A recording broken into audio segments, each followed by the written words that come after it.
375 centimeters in feet? First of all, we need to know the value of 1 centimeter in feet. It's always 1 centimeter equals 0.03280839895 feet. Now we have to multiply 0.03280839895 by 375.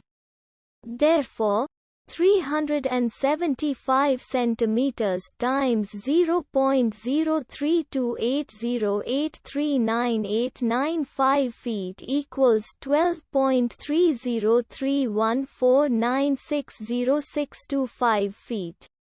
So, in other words, 375 centimeters equals 12.303149600625 feet. We hope you have enjoyed this video. Please like and subscribe to our channel for more videos like this.